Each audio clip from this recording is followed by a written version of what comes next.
Hello दोस्तों, कहानी की शुरुआत में हमें बहुत सारे सैनिकों को दिखाया जाता है जो कि जंगलों में एक आदमी का पीछा कर रहे होते हैं और उसे मारने के लिए उस पर हमला करते हैं। वो वीर सबको परास्त कर देता है। तभी जादुई रानी बरबरा उसे पत्थर का बनाकर पानी में गिरवा देती है। पानी के अंदर बहुत सारे पत्थरों के इंसान होते हैं। इससे हमें पता चलता है कि वह रानी सभी वीरों को पत्थर का बनाकर पानी में गिरवा चुकी है। तभी वहाँ योद्धाओं के रक्षक बूढ़े बाबा वहाँ आते हैं। रानी पूछती है कि क्या यही तुम्हारा अंतिम योद्धा था। रानी उस जादुई बाबा को मारने की कोशिश करती है। बाबा भागकर पानी में कूद जाता है और अपनी जान बचा लेता है। कहानी शिफ्ट होती है तो हमें एक शहर को दिखाया जाता है। हमें इवान नाम के एक छोटे मोटे जादूगर को दिखाया जाता है जो कि अपना जादू दिखाकर कुछ पैसे कमाता है। एक बार एक औरत इवान से अपने पति के बारे में पूछती है। इवान बताता है कि तुम्हारा पति का किसी औरत के साथ अफेयर चल रहा है। तुम्हारा पति तुम्हें चीट कर रहा है। इवान झाड़ फूक करके पैसा लेकर वहां से चला जाता है। एक दूसरी औरत हॉस्पिटल में अपने बेटे को जो कि कोमा में होता है उसे ठीक करने के लिए कहती है, पर इवान उसे देखकर अपने बचपन की याद आती है। बचपन में बच्चे उसे बहुत परेशान करते थे, पर इवान उनसे बदला लेने के लिए उन बच्चों के सो जाने पर इवान सुई से बेड पर सोते हुए बच्चों को सिल देता है। जब वे उठते हैं तो सारे बच्चे उन पर हंसने लगते हैं। तब से इवान उस सुई को लॉकेट बनाकर अपने गले में पहनता है और इवान सोचते हुए हॉस्पिटल से बाहर निकल जाता है और एक रेस्टोरेंट में जाकर बैठ जाता है। तभी वहाँ उस औरत का पति, जिसने अपने पति के बारे में जानने के लिए बुलाया था, वो उसे मारने के लिए आते हैं। इवान उनसे भागते हुए एक वाटर होल में चला जाता है। इसके बाद वह एक पेड़ के होल से बाहर निकलता है तो देखता है कि चारों तरफ जंगल ही जंगल होता है। तभी बूढ़े बाबा वहां आते हैं और इवान को कहते हैं कि तुम राजा इलिया के बेटे हो। इवान सोचता है कि लगता है कि मैं सपना देख रहा हूँ, पर अचानक बहुत सारे सैनिक वहां आ जाते हैं और बूढ़े बाबा को तीर मार देते हैं। इवान कहता है कि मैं राजा इलिया का बेटा हूँ और उनसे डरकर वहां से भागने की कोशिश करता है, पर एक पेड़ से टकराकर नीचे गिर जाता है। इसके बाद सैनिक इवान को महल ले जाते हैं। सिपाही राजा को बताता है कि ये राजा इलिया का बेटा है।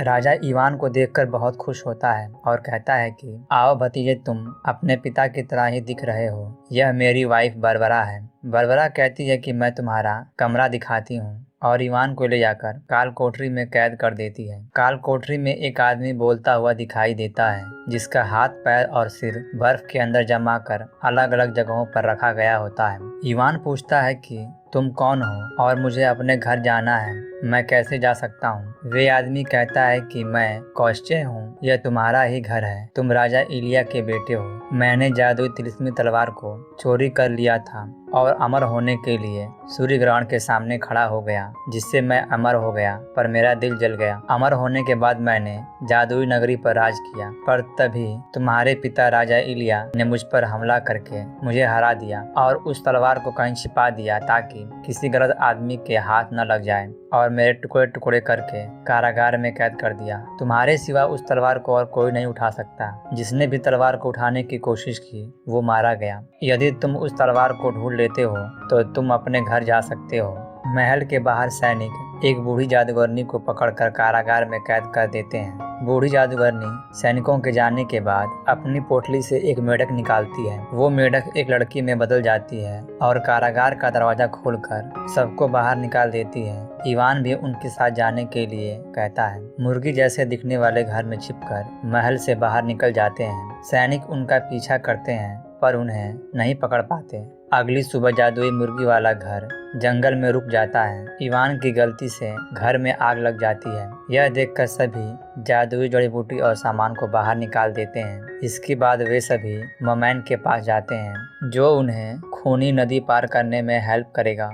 वहां पहुंचकर जादुई बुढ़िया अपने जादू से खूबसूरत बनकर मोमैन को खूनी नदी पार करने के लिए मना लेती है। मोमैन जादुई टब में पानी भरकर उनके साथ चल देता है। चलते चलते एक बड़े से दानव को चकमा देकर वहां से आगे निकल जाते हैं। उधर रानी बरबरा उनका पीछा करते हुए तालाब के पास पहुंच जाती है और तालाब के पानी को जादू से उबालने लगती है। पानी में से एक केकड़ा बाहर निकलकर उन्हें सब बातें बताता है। रानी बरबरा जादू से ये बात महल में राजा को बताती है कि इवान और उसके सभी साथी तिलिस्मी तलवार ढूंढने के लिए जा रहे हैं। उधर इवान और उसके सभी साथी खूनी नदी पार करने के लिए मर्मैन को भेजते हैं। मर्मैन पर खूंखार मछलियां हमला करने लगती हैं। मर्मैन अपनी जान बचाकर नजदीकी कुएं में चला जाता है। तभी रानी बरबरा वहां आकर उन पर हमला कर देती है। सभी कुएं में कूद जाते हैं और कुएं को टब से ढक देते हैं। सैनिक टब को तलवार से काटने लगते हैं। नीचे मर्मैन पानी पीकर कुएं को सुखा देता है और सभी वहां से बाहर निकल जाते हैं। टब कटते ही रानी बरबरा कुएं में आ जाती है और मर्मैन को रास्ते से हटने के लिए कहती है, पर मर्मैन रास्ते से नहीं हटता तो बरबरा मर्मैन को पत्थर का बना देती है। पत्थर का बनते ही सारा पानी कुएं में भर जाता है और बरबरा पानी के दबाव से बाहर आ जाती है। इवान और उसके साथी गुफा से बाहर निकलकर खूनी नदी को पार कर लेते हैं। चलते चलते रात हो जाती है। एक जगह आग जलाकर आराम करते हैं। इवान अलीशा का मजाक उड़ाता है कि तुम्हें भूख लगी है तो मेढक बन जाओ और मच्छर पकड़कर खा लो। अलीशा दुखी होकर वहां से चली जाती है। बोरमैन बताता है कि उसके माता पिता भी मेढक बन चुके हैं। तिलिस्मी तलवार मिलने पर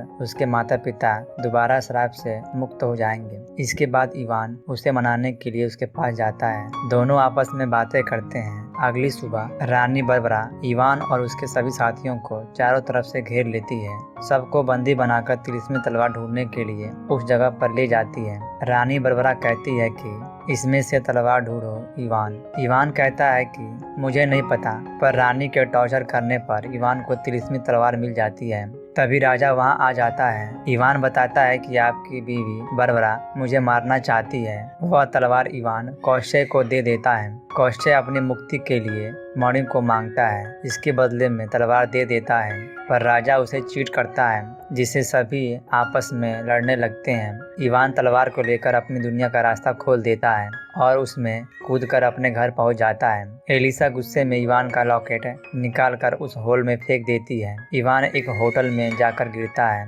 उसे उसका लॉकेट भी मिल जाता है। इसके बाद इवान घर आकर बहुत सोचता है और फिर उसी वाटर होल में जाकर उस दुनिया में जाने की कोशिश करता है, पर वो ऐसा नहीं कर पाता। पुलिस उसे पकड़कर लॉकअप में बंद कर देती है।